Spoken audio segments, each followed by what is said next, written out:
Hello everyone, and welcome to Brain Spike. My name's Joe, and I'm here to help you out on your journey to knowledge.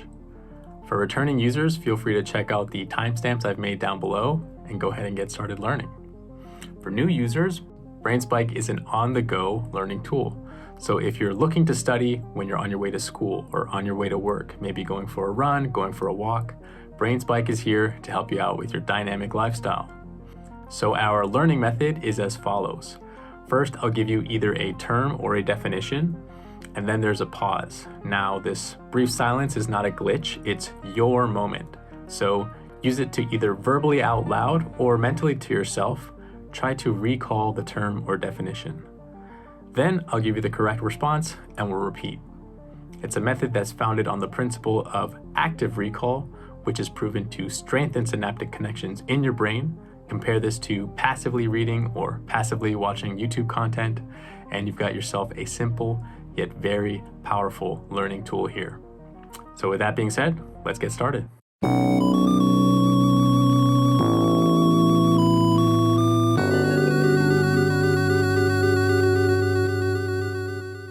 Behavioral approach. This perspective examines how we learn observable responses and considers questions like, how do we learn to fear particular objects or situations? And what is the most effective way to alter our behavior, such as to lose weight? Biological approach. It explores how the body and brain enable emotions, memories, and sensory experiences, and how our genetics interact with the environment to influence our individual differences. It considers questions like, how do pain messages travel from the hand to the brain, and to what extent are traits like intelligence and personality attributable to our genes or our environment? Cognitive approach. This approach focuses on how we encode, process, store, and retrieve information, asking questions such as, how do we use information in remembering, reasoning, and problem-solving? Evolutionary approach. How the natural selection of traits promotes the survival of genes, leading to questions like, how does evolution influence behavior tendencies? Humanistic approach.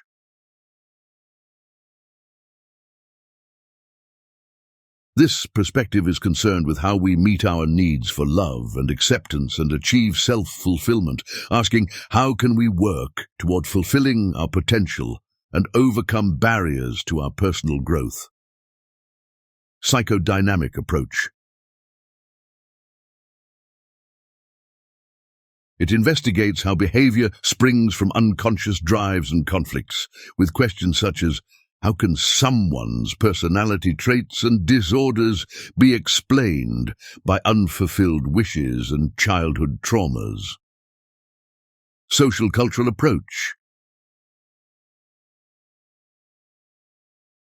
This view looks at how behavior and thinking vary across situations and cultures, asking, how are we alike as members of one human family, and how do we differ as products of our environment?